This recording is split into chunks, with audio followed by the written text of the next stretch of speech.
నమస్తే. స్వాతంత్ర్యం రోజున భారత్ విభజన అయితే జరిగింది. అందరూ మన దేశం రెండు ముక్కలైందని అంటూ ఉంటారు. కానీ నిజానికి మన దేశం మూడు ముక్కలైంది. పాకిస్తాన్, తూర్పు పాకిస్తాన్లు భారత్ నుంచి విడిపోయాయి. ఏపీ తెలంగాణ విభజన సమయంలో రెండు రాష్ట్రాల మధ్య ఆస్తుల పంపకం 58:42 నిష్పత్తిలో జరిగినట్లే భారత్ పాకిస్తాన్ల మధ్య కూడా ఆస్తుల విభజన జరిగింది. అయితే ఈ ప్రక్రియ ఎలా జరిగిందో చాలా మందికి తెలియదు.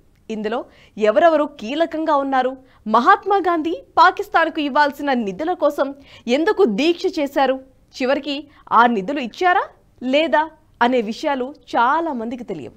ఈ విషయాలు ఇంటర్నెట్లో వెతికినా చాలా వరకు కనిపించవు. అందుకే ఆర్కైవ్స్లో పరిశోధన చేసిన అనంతరం వీటిని మీ ముందుకు తీసుకొస్తున్నాను. వీటన్నిటి గురించి తెలుసుకునే ముందు ఈ వీడియోను లైక్ చేసి 10 మందికి షేర్ చేయండి. కమెంట్ల ద్వారా మీ అమూల్యమైన సలహాలు, సూచనలు మాతో పంచుకోండి. నేషనలిస్ట్ హబ్ ఛానల్ను సబ్స్క్రైబ్ చేసుకుని జాతీయవాద జర్నలిజాన్ని ప్రోత్సహించండి. అలాగే ఈ వీడియో డిస్క్రిప్షన్లో ఉన్న నేషనలిస్ట్ హబ్ వాట్సాప్ ఛానల్ను ఫాలో చేసి ప్రతి అప్డేట్ని మిస్ అవ్వకండి. భారత్కు స్వాతంత్ర్యం వచ్చే సమయంలో ఎవరికి ఇష్టం ఉన్నా లేకపోయినా దేశ విభజన అయితే జరిగిపోయింది. పాకిస్తాన్లో హిందువుల ఊచకోత జరిగింది. అక్కడి హిందువుల ప్రాణాలు అరిచేతిలో పట్టుకొని భారత్కు పారిపోయి రావాల్సి వచ్చింది. ఇక ఆ సమయంలోనే ఇరు దేశాల మధ్య ఆస్తుల పంపకం చేపట్టాల్సి వచ్చింది. అధికార యంత్రాంగ విభజన, చిరాస్తుల విభజన, భద్రతా బలగాలను ఏ నిష్పత్తిలో విభజించాలి అనే విషయాలపై ఇరు దేశాల ప్రభుత్వాలు ఒక కమిటీని నియమించాయి. ఈ కమిటీ స్వాతంత్ర్యం రాకముందు అంటే 1947 జూన్ 16న ఏర్పాటైంది. అంటే దేశ విభజనను రాత్రికి రాత్రే చేశారనుకుంటే పొరపాటే అవుతుంది. అందులోనూ నాడు స్వాతంత్ర్య పోరాటంలో కీలక భూమిక పోషించిన గాంధీ, నెహ్రూలకు ఈ విషయం ముందే తెలుసు. అయినా చూస్తూ ఊరికే ఉండిపోయారు. ద పంజాబ్ పార్టీషన్ కమిటీ పేరిట ఏర్పాటైన ఈ కమిటీని లార్డ్ మౌంట్ బాటెన్ ఆధ్వర్యంలో నాటి గవర్నర్ జనరల్ జెన్కిన్ ఏర్పాటు చేశారు. విభజన తర్వాత ఈ కమిటీ పేరును పార్టీషన్ కమిటీగా మార్చారు. ఇది విభజన తాలూకు సలహాలు ఇస్తుంది. ఇందులో భారత్ తరపున సర్దార్ వల్లభాయ్ పటేల్, బాబు రాజేంద్ర ప్రసాద్ ఉండగా పాకిస్తాన్ తరపున లియాఖత్ అలీ ఖాన్, అబ్దుర్ రబ్ నిష్తార్ ఉన్నారు. ఆ తర్వాత కొన్నాళ్లకు అబ్దుర్ను పక్కకు తప్పించి మహమ్మద్ అలీ జిన్నా ఈ కమిటీలో చేరారు. ఈ నలుగురితో కూడిన కమిటీ ఆస్తుల విభజన చేపట్టింది. వీరు కేవలం 70 రోజుల గడువులోనే ఈ విభజన ప్రక్రియను పూర్తి చేయాలి. వీటిలో ముఖ్యంగా 3 అంశాలున్నాయి. 1, భద్రతా బలగాలు ఆర్మీని 2 దేశాలకు విభజన. 2ది, ప్రభుత్వంలో ఉన్న అధికార యంత్రాంగం, ప్రభుత్వ కార్యాలయాల చిరాస్తుల విభజన. 3, దేశ ఆస్తులు, అప్పులను ఒక నిష్పత్తిలో పంచటం. మొదటిది భద్రతా బలగాలు ఆర్మీని 2 దేశాలకు విభజించడం అన్నది అంత సులువైన ప్రక్రియ కాదు.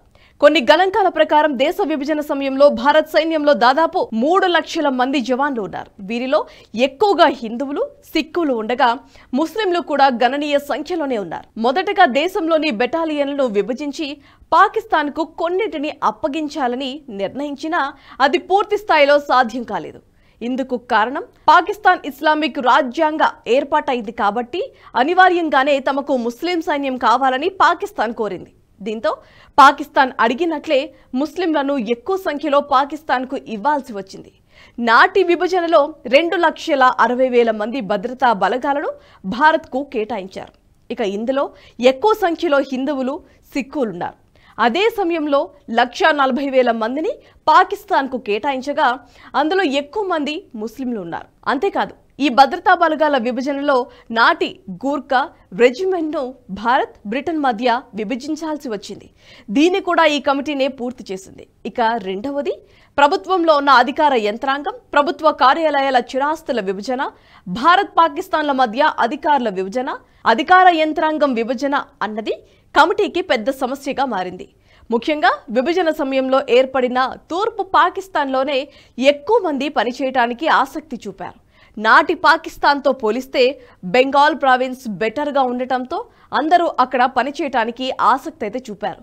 ఈ కారణంగా అధికారుల విభజన ఓ సమస్యగా మారినప్పటికీ ఎలాగో విభజించారు. కానీ ఆ తర్వాత దీనివల్ల కొన్ని సమస్యలు ఎదుర్కోవాల్సి వచ్చింది. తూర్పు పాకిస్తాన్కు ఎక్కువగా బెంగాల్ అధికారులను కేటాయించడం వల్ల బెంగాల్లో ఎక్కువ సంఖ్యలో ఖాళీలైతే ఏర్పడటం లాంటి సమస్యలైతే ఉత్పన్నమయ్యాయి. దీని తర్వాత ప్రభుత్వ కార్యాలయాల్లో స్టేషనరీ వస్తువులు, ఫర్నిచర్ ను విభజించడంలో 80:20 నిష్పత్తిని పాటించారు. ఇందులో టేబుళ్లు, రఫేళ్లు, తలపాగాలు, పోలీస్ బ్యాండ్లోని వాయిద్యాలను సైతం ఈ నిష్పత్తిలో విభజించారు.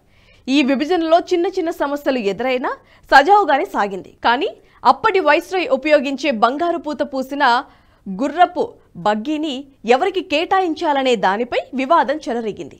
ఇరు దేశాలు దీన్ని తమకే కావాలని పట్టుబడ్డాయి. దీంతో కాయిన్ ను ఉపయోగించి టాస్ వేశారు. ఈ టాస్ లో గుర్రపు బగ్గీ భారత్ కు దక్కింది. ప్రస్తుతం ఇది రాష్ట్రపతి భవన్ లో ఉంది. ఇక మూడవది అత్యంత ముఖ్యమైనది ఆస్తుల పంపకం. దేశ విభజన సమయంలో పాకిస్తాన్కు, భారత్కు ఆస్తుల పంపకం ఎలా విభజించాలన్న దానిపై తీవ్ర చర్చలైతే జరిగాయి.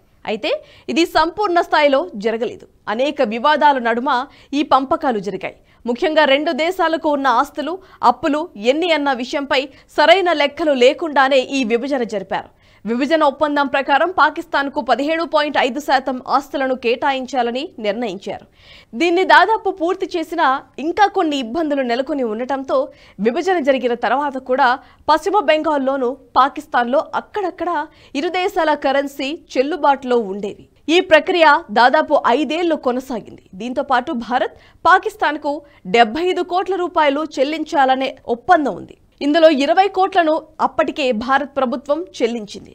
ఇక మిగిలింది 55 కోట్ల రూపాయలు.